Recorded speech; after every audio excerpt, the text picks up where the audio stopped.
ఈ వీడియోలో మనం నర్వ్ సెల్ యొక్క స్ట్రక్చర్ అండ్ ఫంక్షన్ గురించి తెలుసుకుందాం. నర్వ్ సెల్ నే మనం న్యూరాన్ అని కూడా పిలుస్తాం. మన నర్వస్ సిస్టమ్ లో అప్రాక్సిమేట్ గా 10 బిలియన్ నర్వ్ సెల్స్ ఉంటాయి. అవి ఒకదానితో ఒకటి స్పెసిఫిక్ మేనర్ లో కమ్యూనికేట్ చేస్తాయి. నర్వస్ సిస్టమ్ లో మెయిన్ ఫంక్షనల్ యూనిట్ ఏంటంటే నర్వ్ సెల్స్ అన్నమాట. అందుకోసమే మనం నర్వ్ సెల్స్ ని structural and functional unit of nervous system అని పిలుస్తాం. ఓకేనా? ఈ నర్వ్ సెల్స్ ఏం చేస్తాయి అంటే బ్రెయిన్ నుంచి ఇన్ఫర్మేషన్ రెస్ట్ ఆఫ్ ద బాడీకి చేరుస్తాయి. అదే విధంగా రెస్ట్ ఆఫ్ ద బాడీ నుంచి ఇన్ఫర్మేషన్ ని బ్రెయిన్ చేరుస్తాయి. ఓకేనా? ఫర్ ఎగ్జాంపుల్, మనం కన్నుతో ఏదైనా ఆబ్జెక్ట్ చూసినప్పుడు, అంటే ఈ ఆబ్జెక్ట్ ని ఇప్పుడు మనం చూసినప్పుడు ఆ ఆబ్జెక్ట్ కి సంబంధించిన ఇన్ఫర్మేషన్ అనేది ఐ నుంచి బ్రెయిన్ కి చేరాలి. ఓకేనా? అప్పుడే మనం ఆ వస్తువుని ఐడెంటిఫై చేయగలం. ఓకేనా? అయితే ఈ ఇన్ఫర్మేషన్ అనేది ఎలా ట్రాన్స్ఫర్ అవుతుంది? ఐ నుంచి బ్రెయిన్ కంటే త్రూ నర్వ్ సెల్స్ ద్వారానే ఇన్ఫర్మేషన్ అనేది ట్రాన్స్ఫర్ అవుతుంది అన్నమాట.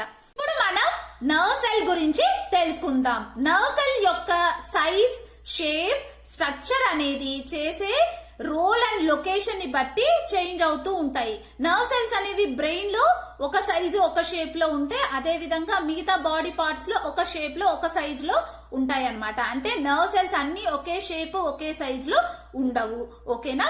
మన బాడీలో నర్వ్ సెల్స్ అనేవి ఎలా అరేంజ్ అయి ఉంటాయి అంటే లైక్ చైన్ ఎలా అరేంజ్ అయి ఉంటుందో ఆ విధంగా మన నర్వ్ సెల్స్ అన్ని అరేంజ్ అయి ఉంటాయి.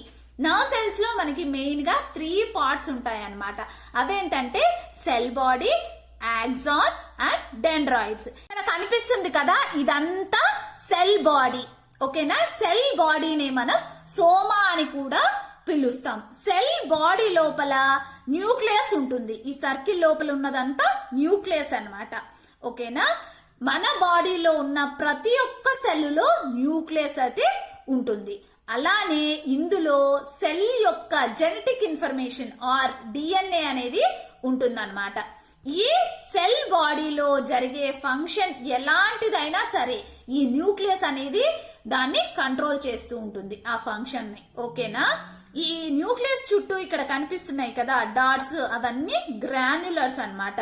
ఈ గ్రాన్యులర్స్ ఏం చేస్తాయి అంటే ప్రోటీన్ ని ప్రొడ్యూస్ చేస్తూ ఉంటాయి. ఓకేనా? అలాగే ఈ సెల్ బాడీ నుంచి కొన్ని ప్రొజెక్షన్స్ ఉంటాయి. కొన్ని షార్ట్ ప్రొజెక్షన్స్, అలానే ఒక లాంగ్ ప్రొజెక్షన్ అన్నమాట. ఈ షార్ట్ గా మరియు బ్రాంచెస్ గా ఉన్న ఈ ప్రొజెక్షన్స్ ని మనం డెండ్రాయిడ్స్ అంటాం. ఓకేనా? ఈ లాంగ్ గా ఉన్న ఈ ప్రొజెక్షన్ ని మనం ఆక్సాన్ అంటాం. ఓకేనా? డెండ్రాయిడ్స్ ఏం చేస్తాయి అంటే ఒక నర్వ్ సెల్ నుంచి ఇన్ఫర్మేషన్ అనేది రిసీవ్ చేసుకొని ఆ రిసీవ్ చేసుకున్న ఇన్ఫర్మేషన్ ని ఇంకొక నర్వ్ సెల్స్ కి ట్రాన్స్ఫర్ చేస్తాయి. ఓకేనా? అదెలా అంటే ఫస్ట్ డెండ్రాయిడ్స్ రిసెప్టర్స్ ద్వారా ఒక నర్వ్ సెల్ నుంచి ఇన్ఫర్మేషన్ అనేది రిసీవ్ చేసుకుంటది. ఇక్కడ రిసీవ్ చేసుకున్న ఇన్ఫర్మేషన్ మనకి కెమికల్ సిగ్నల్స్ ఫామ్ లో ఉంటుందన్నమాట. ఎప్పుడైతే డెండ్రాయిడ్స్ అలా ఇన్ఫర్మేషన్ కెమికల్ సిగ్నల్స్ ఫామ్ లో రిసీవ్ చేసుకుంటుందో ఆ కెమికల్ సిగ్నల్స్ ని ఎలక్ట్రికల్ సిగ్నల్స్ లాగా కన్వర్ట్ చేస్తాయి. ఓకేనా? అలా కన్వర్ట్ చేసిన ఇన్ఫర్మేషన్ ని సెల్ బాడీలోకి పంపిస్తుంది. ఓకేనా? సెల్ బాడీ ఏం చేస్తుందంటే డెండ్రాయిడ్స్ నుంచి కలెక్ట్ చేసిన మొత్తం ఇన్ఫర్మేషన్ ని ఆక్సాన్ హిల్ ఏరియాకి చేరుస్తుంది అన్నమాట. ఇది ఆక్సాన్ హిల్ ఏరియా. ఓకేనా? ఇక్కడ ఆక్సాన్ హిల్ ఏరియాలో ఉన్న ఆ సిగ్నల్స్ ని యాక్షన్ పొటెన్షియల్ అంటారు. ఓకేనా? చేరుకున్న action potential signals next axon లోకి మూవ్ అవుతాయి. ఓకేనా? ఇక్కడ ఆక్సాన్ చుట్టూ మనకి మైలిన్ షీట్ ఉంటుంది. ఈ మైలిన్ షీట్ యొక్క యూజ్ ఏంటంటే ఇన్ఫర్మేషన్ అనేది ఎక్కడా కూడా లీక్ కాకుండా ట్రాన్స్ఫర్ చేయడానికి ఈ మైలిన్ షీట్ అనేది యూజ్ అవుతుంది. మైలిన్ షీట్ అనేది ఈ సెల్స్ ద్వారా తయారు చేయబడి ఉంటుంది. ఇందులో మనకి ఫ్యాట్ సెల్స్ ఉంటాయి. ఓకేనా? యాక్షన్ మొత్తము మనకి మైలిన్ షీట్ తో కవర్ అయి ఉండదు. సమ్ పీడియాట్రికల్ గ్యాప్స్ ఉంటాయి. ఆ పీడియాట్రికల్ గ్యాప్స్ ఎందుకంటే ఏదైనా ఇన్ఫర్మేషన్ ఫాస్ట్ గా మూవ్ అవ్వాలన్నప్పుడు ఇక్కడ యాక్షన్ మైలిన్ షీట్ లోంచి మధ్యలోంచి బయటకు వచ్చి అవి జంప్ చేసుకుంటూ ఇన్ఫర్మేషన్ అనేది ఫాస్ట్ గా ట్రాన్స్ఫర్ చేయడానికి ఇక్కడ మనకి పీడియాట్రికల్ గ్యాప్స్ అనేవి ఉంటాయి అన్నమాట. ఓకేనా, ఎప్పుడైతే యాక్సాన్ హిల్లాక్ లోంచి యాక్సాన్ లోకి ఇన్ఫర్మేషన్ అనేది ట్రాన్స్ఫర్ అవుతుందో అవి మనకి యాక్సాన్ టర్మినల్స్ కి రీచ్ అవుతుంది ఆ ఇన్ఫర్మేషన్ అనేది. ఇవంతా యాక్సాన్ టర్మినల్స్ అన్నమాట.